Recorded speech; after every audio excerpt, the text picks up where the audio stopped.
ಹುಟ್ಟು ಎಲ್ಲೋ ಸಾವು ಎಲ್ಲೋ, ಬದುಕಿನ ಪಯಣ ಇನ್ನೆಲ್ಲೋ.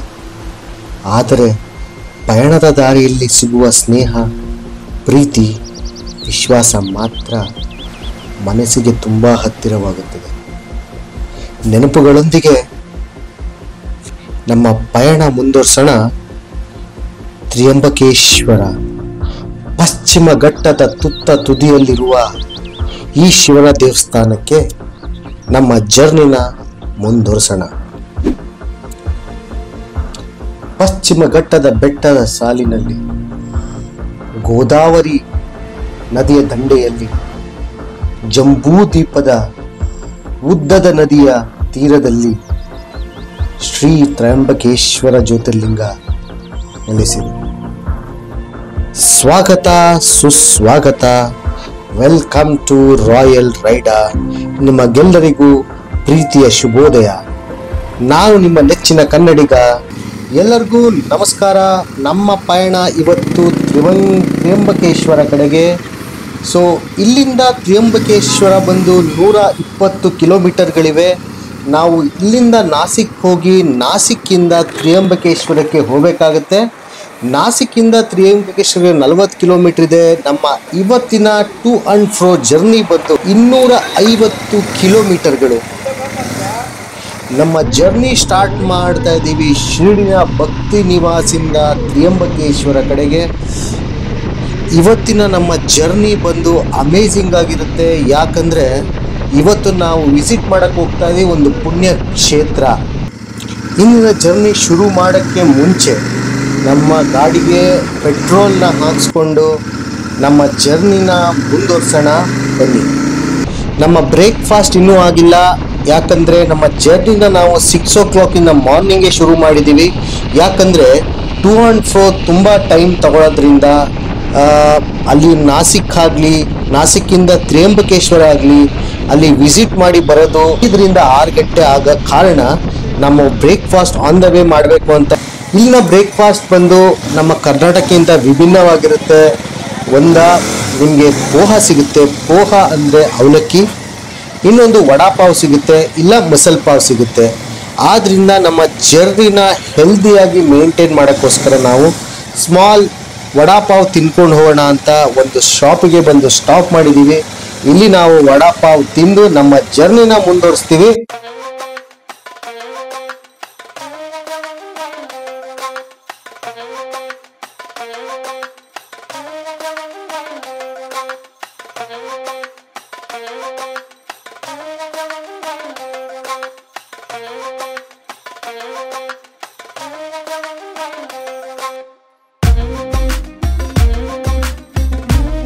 Catching, police mama catching. ಸಹ್ಯಾದ್ರಿಯ ಸಾಲುಗಳು, ನಮ್ಮ ವೆಸ್ಟರ್ನ್ ಘಾಟ್ಸ್ ಪಶ್ಚಿಮ ಘಟ್ಟದ ತುತ್ತ ತುದಿಯಲ್ಲಿರುವ ಈ ದೇವಾಲಯ ವರ್ಲ್ಡ್ ಫೇಮಸ್. ಯಾಕಂದರೆ ಇಲ್ಲಿಂದ ಭಕ್ತಾದಿಗಳು ಬೇರೆ ರಾಜ್ಯಗಳಿಂದಾಗಲಿ ಬೇರೆ ದೇಶದಿಂದಾಗಲಿ ಹರಿದು ಬರ್ತಾರೆ. ಇವತ್ತಿನ ಜರ್ನಿ ನಾವು ಬೈಕಲ್ಲಿ ಮಾಡ್ತಾ ಇದ್ದೀವಿ. ಅದು ಕರ್ನಾಟಕದಿಂದ ಬಂದು ಇಲ್ಲಿಂದ ತ್ರ್ಯಂಬಕೇಶ್ವರಕ್ಕೆ ಜರ್ನಿ ಮಾಡ್ತಾ ಇದ್ದೀವಿ ಅಂದರೆ ಅದು ದೊಡ್ಡ ಸಾಧನೆ. ಇದೆಲ್ಲ ಸಾಧನೆ ಆಗೋಕ್ಕೆ ಎಲ್ಲ ನಿಮ್ಮ ಸಪೋರ್ಟೇ ಕಾರಣ.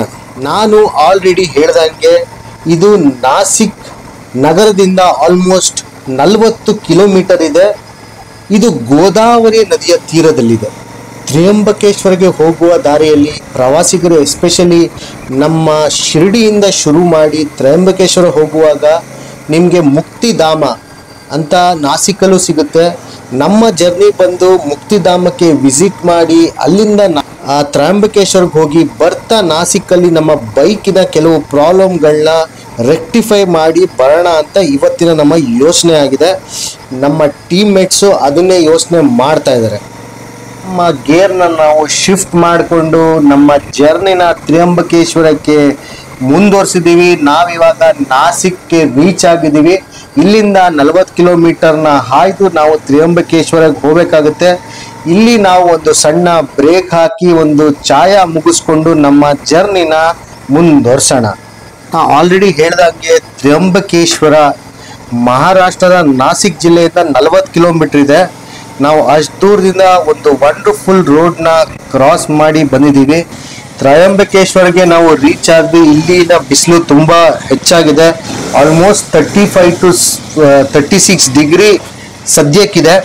ಸೊ ಆದರೂ ನಮ್ಮ ಪ್ರಯಾಣ ನಾವು ಇಲ್ಲಿ ತನಕ ನಡೆಸ್ಕೊಂಡ್ಬಂದು ಇವಾಗ ತ್ರ್ಯಂಬಕೇಶ್ವರನ ನೋಡೋಕ್ಕೆ ನಾವು ಹೋಗ್ತಾ ಇದ್ದೀವಿ. ಕಡೆಗೂ ನಾವು ತ್ರ್ಯಂಬಕೇಶ್ವರಕ್ಕೆ ರೀಚ್ ಆಗಿ ನಮ್ಮ ಬೈಕ್ನ ದೇವಸ್ಥಾನದ ಮುಂದೆ ಪಾರ್ಕ್ ಮಾಡಿ ನಾವು ಈಗ ನಮ್ಮ ಜಾಕೆಟ್ ಆಗಲಿ ಶೂಸ್ ಆಗಲಿ ಎಲ್ಲ ಸೇಫ್ ಆಗಿ ಒಂದು ಕಡೆ ಇಟ್ಟು ನಾವು ಟೆಂಪಲ್ಗೆ ಹೋಗ್ತಾ ಇದ್ದೀವಿ. ಎಸ್ಪೆಷಲಿ ಈ ಜಾಗಕ್ಕೆ ನೀವು ಬಂದ್ಮೇಲೆ ನಿಮ್ಮನ್ನ ಕೇರ್ಸು, ನೀವು ಎಸ್ಪೆಷಲಿ ನೀವು ಹಾಕೊಂಡಿರೋ ಶೂಸ್ ಆಗಲಿ ಜಾಕೆಟ್ ಆಗಲಿ ಹೆಲ್ಮೆಟ್ ಆಗಲಿ ನೀವು ಕ್ಯಾರಿ ಮಾಡೋಕ್ಕಾಗಲ್ಲ ಅಂದರೆ ಸುತ್ತಮುತ್ತ ಅಂಗಡಿಗಳು ತುಂಬ ಇವೆ. ಅಲ್ಲಿ ಹೋಗಿ ನಿಮ್ಮ ಸಣ್ಣ ಸಣ್ಣ ಗಾಡಿಲಿ ನಿಮ್ಮ ಐಟಮ್ಗಳನ್ನ ಇಟ್ಟು ನೀವು ನಿಮ್ಮ ದೇವಸ್ಥಾನಕ್ಕೆ ನಿಶ್ಚಿಂತೆಯಾಗಿ ಪ್ರಯಾಣ ಬಳಸ್ಬೋದು. ನೋಡ್ತಾ ಇದ್ದೀರಾ ದೇವಸ್ಥಾನ ಎಷ್ಟು ಪ್ರಸನ್ನವಾಗಿದೆ, ಮತ್ತೆ ಇಲ್ಲಿನ ಪರಾಂಗಣ ಅಂದ್ರೆ ಎಲ್ಲ ಜಾಗ ಎಷ್ಟು ವಿಶಾಲವಾಗಿದೆ. ಭಕ್ತರಿಗೆ ಇದು ಹೆಲ್ಪ್ ಆಗುತ್ತೆ ಅಂತ ನಾವು ಅನ್ಕೋತಾ ಇದ್ದೀವಿ.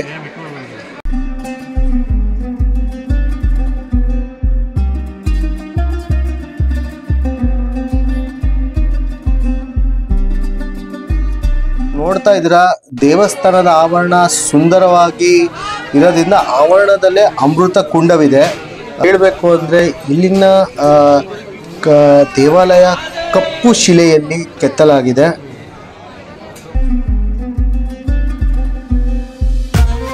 ಏನ್ ಗುರು ಇದು ದೇವಸ್ಥಾನದೊಳಗೆ ವಿಭಿನ್ನ ಪ್ರಪಂಚ ತರನೇ ಇದೆ. ಈ ಜ್ಯೋತಿರ್ಲಿಂಗ ದರ್ಶನ ಮಾಡಬೇಕು ಅಂದ್ರೆ ಮಹಾರಾಷ್ಟ್ರದಲ್ಲಿ ಲಿಂಗಗಳಾಗ್ಲಿ ಜ್ಯೋತಿರ್ಲಿಂಗ ಆಗಲಿ ತುಂಬಾ ಸ್ಪಷ್ಟವಾಗಿ ಕಾಣುತ್ತೆ. ಎಸ್ಪೆಷಲಿ ಈ ಪ್ಲೇಸಲ್ಲಿರೋ ಸಣ್ಣ ಸಣ್ಣ ಲಿಂಗಗಳು ಈ ಪೀಠದ ಮೇಲೆ ಇರೋದ್ರಿಂದ ಅದನ್ನು ಬ್ರಹ್ಮ ವಿಷ್ಣು ಮಹೇಶ್ವರ ರೂಪವೆಂದು ಇಲ್ಲಿ ಕರೀತಾರೆ. ಸೊ ದರ್ಶನ ಮಾಡಿದ್ಮೇಲೆ ತೀರ್ಥ ಪ್ರಸಾದ ಮಂಗಳಾರತಿ ಎಲ್ಲನೂ ಸಿಗುತ್ತೆ. ಸೊ ಈ ದೇವಸ್ಥಾನ ಅಷ್ಟು ಭಕ್ತಿಮಯವಾಗಿದೆ. ಇಲ್ಲಿನ ಬಗ್ಗೆ ಹೇಳಬೇಕು ಅಂದರೆ ಇಲ್ಲಿನ ದೇವಾಲಯ ಕಪ್ಪು ಶಿಲೆಯಲ್ಲಿ ಕೆತ್ತಲಾಗಿದೆ ಮತ್ತು ಶಿಲ್ಪಕಲೆಗೆ ಈ ಜಾಗ ಹೆಸರುವಾಸಿಯಾಗಿದೆ. ನೀವು ಲಾಸ್ಟ್ ಟೈಮ್ ನೋಡಿದಾಗೆ ನಮ್ಮ ಭೀಮಶಂಕರದಲ್ಲಿ ಕಲ್ಲೇನಿತ್ತು ಆ ಕಲ್ಲಿಗೂ ಈ ಕಲ್ಲಿಗೂ ವ್ಯತ್ಯಾಸವಾಗಿದೆ. ಇಲ್ಲಿನ ಕಲ್ಲು ಅಲ್ಲಿಗಿಂತ ವಾಸ್ತುಶಿಲ್ಪದಲ್ಲಿ ಜಾಸ್ತಿ ಇದೆ ಮತ್ತು ಕಲ್ಲಿನ ಕಲರ್ ಬಂದು ಡಾರ್ಕ್ ಆಗಿದೆ, ಅಂದ್ರೆ ಕಪ್ಪು ಬಣ್ಣದಲ್ಲಿ ಇದೆ. ಅವ್ರ ಪ್ರಕಾರ ಈ ತ್ರ್ಯಂಬಕೇಶ್ವರ ದೇವಾಲಯನ 3ನೇ ಪೇಶ್ವ ಅನ್ನೋರು ಬಾಲಾಜಿರಾವ್ ಅನ್ನೋರು ಈ ದೇವಸ್ಥಾನ ನಿರ್ಮಿಸಿದ್ರು ಅಂತ ಇಲ್ಲಿಯ ಸ್ಥಳೀಯರೆಲ್ಲರೂ ಹೇಳ್ತಾರೆ. ಈ ಟೆಂಪಲ್ಗೆ ಪ್ರತಿನಿತ್ಯ 3 ಬಾರಿ ಪೂಜೆಗಳಾಗುತ್ತೆ. ಸೊ ನೋಡಕ್ಕೆ 2 ಕಣ್ಣು ಸಾಲಲ್ಲ.